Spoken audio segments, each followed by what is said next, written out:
আল্লাহ পাক প্রথমে ছেলেদেরকে বললেন, শোনো, সূরা নূর 30 নম্বর আয়াত। আল্লাহ পাক ছেলেদেরকে বললেন, তোমরা তোমাদের চোখ নিচু রাখো, এটা আমাদের দায়িত্ব। প্রত্যেকটা ছেলের দায়িত্ব বেগানা মেয়েকে দেখলে চোখটা কি করবে? নিচু করবে। তাহলে আপনি সিডিউসড হবেন, এক কথা। 2 নাম্বার, আল্লাহ পাক আমাদেরকে বললেন, তোমরা তোমাদের লজ্জাস্থানকে হেফাজত করো। কাদেরকে? আমাদেরকে, মানে ছেলেদেরকে। প্রথমে আল্লাহ পাক ছেলেদেরকে বললেন, চোখ নিচু করে রাখো, লজ্জাস্থানে হেফাজত করো। ঠিক আছে? সূরা বানী ইসরাঈল আল্লাহ পাক বললেন, জিনার ধারের কাছেও যেও না, ধারের কাছেও যেও।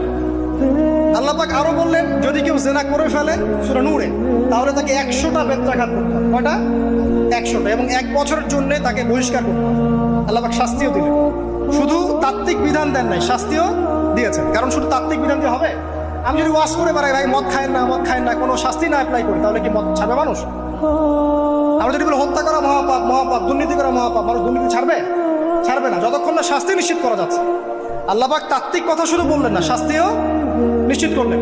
তারপর আল্লাহ পাক আরো বললেন, যদি বিবাহিত কোনো ব্যক্তি ব্যভিচার করে, তাহলে তাকে রজম করতে হবে, মাটিতে পুঁতে তাকে পাথর নিক্ষেপ করে হত্যা করে।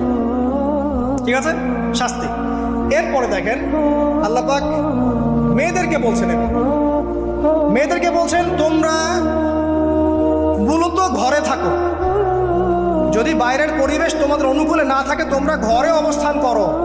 ওয়াকরনা ফি বুয়ুতিকুন্না ওয়ালা তাবাররুজনা তাবাররুজাল জাহিলিয়াতিল উলা। তোমরা মূলত ঘরে থাকো। জাহিলি যুগে মেয়েরা যেভাবে নিজেদেরকে প্রদর্শন করে বেড়াতো, এই কাজটা তোমরা করো না।